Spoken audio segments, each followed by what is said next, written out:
বন্যা ক্ষতিগ্রস্ত মানুষের টাকা লুটপাট করানো হচ্ছে না, বিজেপি সরকার জবাব চাই, জবাব দাও।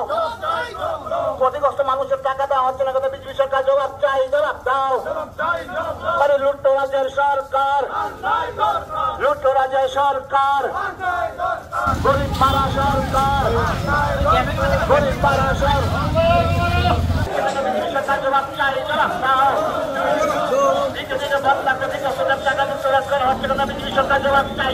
যে ত্রিপুরা রাজ্যে গত 1 মাস আগে একটা বন্যায় বিপর্যস্ত হয়েছে রাজ্যের মানুষ, প্রায় 20 লক্ষ মানুষ সেখানে ক্ষতিগ্রস্ত। আমরা প্রদেশ কংগ্রেস বারবার সেখানে বলেছিলাম যে ত্রিপুরা রাজ্যকে কেন্দ্রীয় সরকার খরা কবলিত রাজ্য সেখানে ঘোষণা করা হোক, স্পেশাল প্যাকেজ সেখানে দেওয়া হোক। কারণ তারা চিৎকার করে বলেন এই রাজ্যে যে সরকার আছে ডাবল ইঞ্জিনের সরকার, এ রাজ্যে বিজেপি সরকার, দিল্লিতেও ভারতীয় জনতা পার্টির সরকার।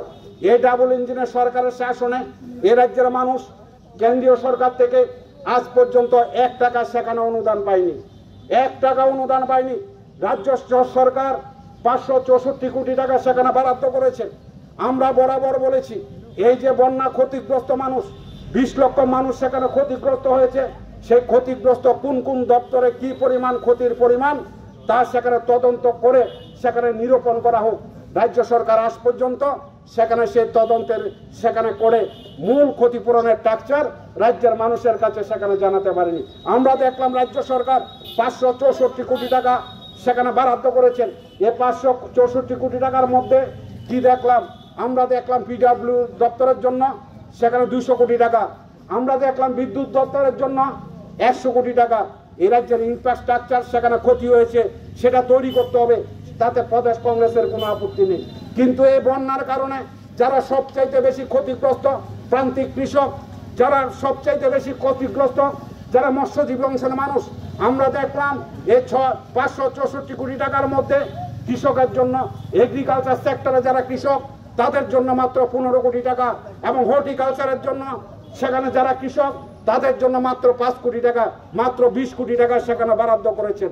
এ রাজ্যে বন্যায় সবচাইতে যারা বিপর্যস্ত তারা হচ্ছে মৎস্যজীবী অংশের মানুষ, মৎস্যজীবীদের জন্য মাত্র 10 কোটি টাকা সেখানে বরাদ্দ করেছেন।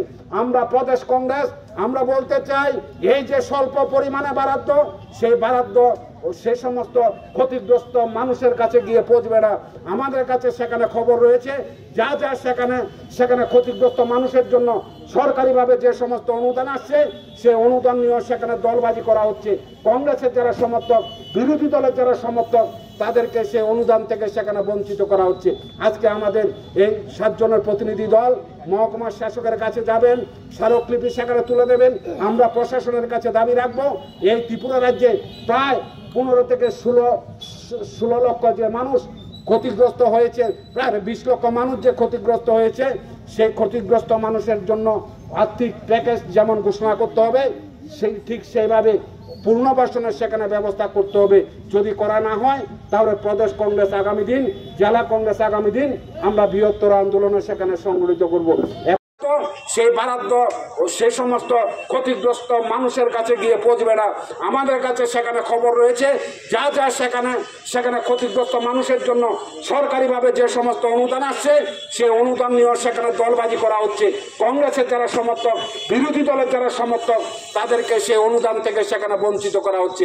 আজকে আমাদের এই 7 জনের প্রতিনিধি দল মহকুমার শাসকের কাছে যাবেন, স্মারকলিপি সেখানে তুলে দেবেন। আমরা প্রশাসনের কাছে দাবি রাখবো এই ত্রিপুরা রাজ্যে প্রায় 15 থেকে 16 লক্ষ যে মানুষ ক্ষতিগ্রস্ত হয়েছে, প্রায় 20 লক্ষ মানুষ যে ক্ষতিগ্রস্ত হয়েছে, সেই ক্ষতিগ্রস্ত মানুষের জন্য আর্থিক প্যাকেজ যেমন ঘোষণা করতে হবে ঠিক সেইভাবে পুনর্বাসনের সেখানে ব্যবস্থা করতে হবে।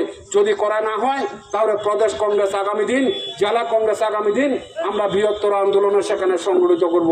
এখন প্রদেশ